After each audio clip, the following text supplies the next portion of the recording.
బీజేపీకి ఒక మతాన్ని అంటకట్టడం కరెక్ట్ కాదని బీజేపీ ఏపీ అధ్యక్షుడు మాధవ్ అన్నారు.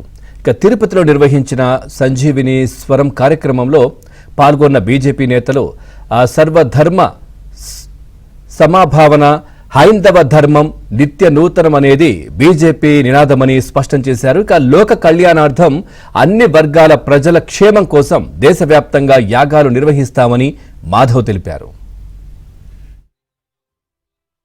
చాలా దారుణం. భారతీయ జనతా పార్టీ అంటే సర్వమత సమ్మేళనం, సర్వధర్మ సమభావన అనేది మా యొక్క పంచనిష్టలో ఒక నిష్ట. ఆ విధంగా మనం ఏదైతే హైందవ మతం అని చెప్తున్నాం, ఇది హైందవ ధర్మం.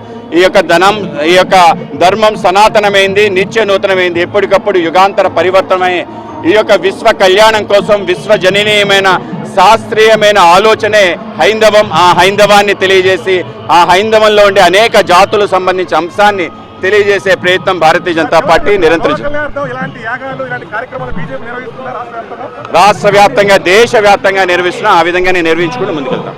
ప్రపంచంలో ఆయుర్వేదానికి ఆద్యుడు ధన్వంతరి. ఆ యొక్క ధన్వంతరి జయంతి నాయి బ్రాహ్మణ యొక్క ఏదైతే వాళ్ళ యొక్క సమాజం గౌరవం ప్రతిష్ట ఉందో దాన్ని పెంచే ఒక ప్రయత్నం భారతీయ జనతా పార్టీ ఆధ్వర్యంలో, ముఖ్యంగా మా ఓబీసీ మోర్చా ఆధ్వర్యంలో ఈ కార్యక్రమం చేయడం జరుగుతుంది.